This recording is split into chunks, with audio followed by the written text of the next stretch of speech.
श्रीमद् भागवत प्रथम स्कंद दशम अध्याय। ऋषय उवाच सनेक आदि मुनि जेते पूछन्ति सुतंक अग्रते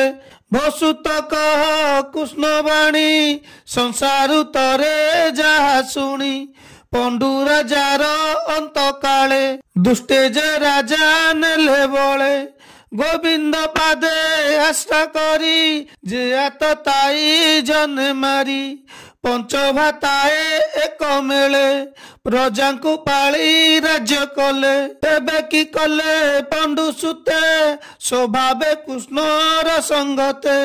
ए मंत मुनि वाक्य शुणी सुत कहती साधुवाणी श्री सुत उवाच शुण सकल मुनिवर कृष्णर कथा सुधाधार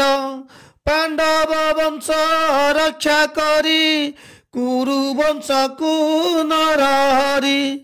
क्रोधे अनले भस्म कले दावाग्नि जेने वनस्थले बसाई निज राज्य देले श्रीहस्ते अभिषेक कले आनंद मने धर्म बोला प्रजा पालने मन देला भीष्मक तहु धर्म बाणी जेबा कहिले चक्रपाणी से वाक्य शोक मोह छाड़ी प्रजा पालने चित्त बढ़ी सृष्टि रे जेते राजा गणे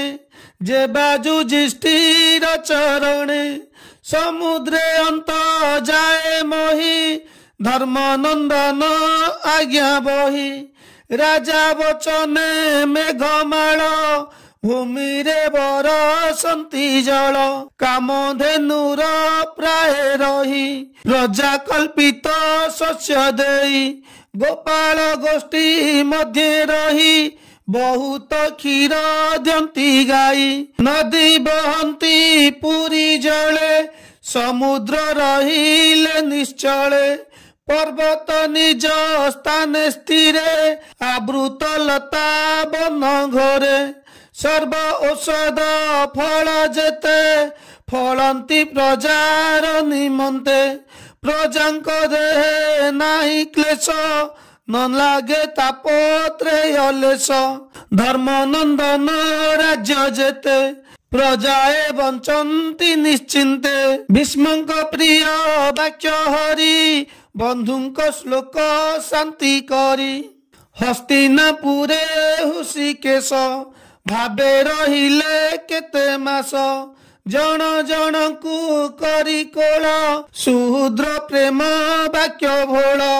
युधिष्ठि आदि बंधु गणे मिलिले मागी तत्क्षणे द्वारिका गमन मानसे रथे बसिले हृषिकेशे कृष्ण विच्छेद मने भाली कंदन कले बंधु मिली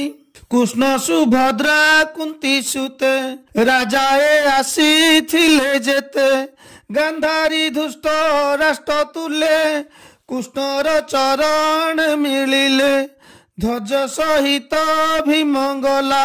उत्तर नारी संगे थिला हरि को मिलिले अंतरे प्रवेश हेले अंतपुरे कृष्ण विच्छेद मने छिन्ने गले जे जार भुवने कृष्णर भाव चित्ते बढ़ी सुसंग के पारी बछाड़ी जार जस गुण करने निरते भाबु थांती मने न देखी जार पद्म मुख काहू लभिबे मने सुख नित्य करंती दर्शन स्नेहरे करी आलिंगन कृष्ण को कहती वचन पाशोरी शयन भोजन चक्षु बुझिले भाव भरे लोम पुलक अभ्यंतरे लोचन बहे अश्रुबारी विच्छेद तनु लता घोरी चालंती अटालिया रही द्वारिका गले भावग्राही आंभर सुख लेश नाही कहती एकुआरे चाही मृदंग संग तरे वीणा घंटा मृदु भी निर्घोषणा से कुरु राज्य जेते नारी कृष्ण वियोगे तनु घारी थिले जे अटालिया रोही पुष्प तोलंती कृष्ण चाही कृष्णर पाट छत्र तोष रत्न कानने सुगंधित आनंदे घेनी मन तोषे अर्जुन गोविंदर पाशे बाम दक्षिण पार्श्व टेकी हर से उद्धव सातकी चामर घेनी हस्ते बिंची किए कपूर धूली छिंची देवे कुसुम बरसंती मार्गे शोभित जदुपति ब्राह्मण मिली कृष्ण आगे सुस्वरे साम गान लागे आश्री वचने देववाणी विजया देखी चक्रपाणी निगुण गुण जार देही ब्रह्म स्वरूपाक्षरे होई विद्या संवाद अन्य अन्ये आशीष देले तो समने कौरव पुरा नारींकर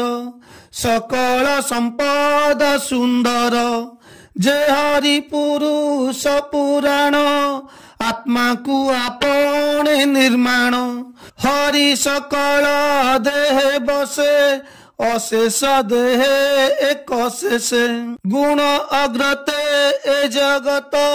माया रे करे आत जात आत्मा रे आत्मा रूपे बहे सकल शक्ति घेनी देहे दिवस अंते प्राणी देहे निद्रा जे सने सर्वमोहे पुणी उठंती रात्र अंते दिवस ध्यान अविरते जार निज बीज बले प्रकृति सजई शयले जीवर संगे संग करी बिहरे नाना रूप धरी हेमंतेश्वर जी जगत सर्व करई आत जात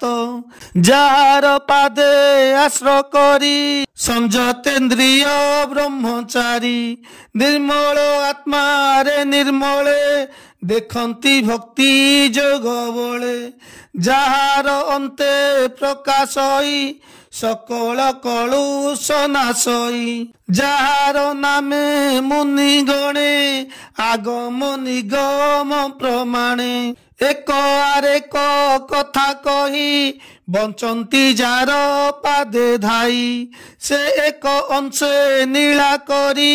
प्रकृति संगत बिहरी सृष्टि करीण सत्य पाले ईश्वर अंशरे संसारे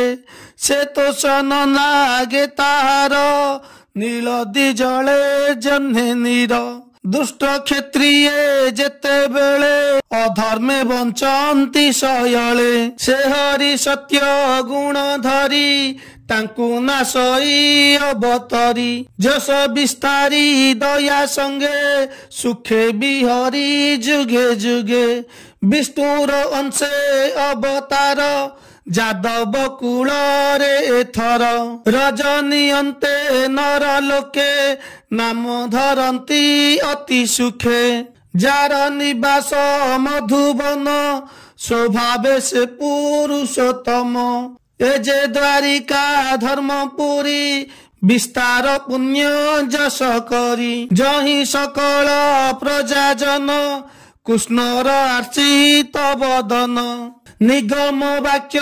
जहा घोषी देखंती निज द्वारे बसी स्वार्थिक मते विप्लजन जार चरणे अनुक्षण जम नियम व्रत स्थाने यज्ञ तपस्या महादाने संकल्प करी निज हस्ते अर्पण करी थाई नित्ये तार अधरु सुधारस गोपीए पाने सहरस नित्य देखंती चक्षु द्वारे गोपाले भजंती हृदय धर्म नंदन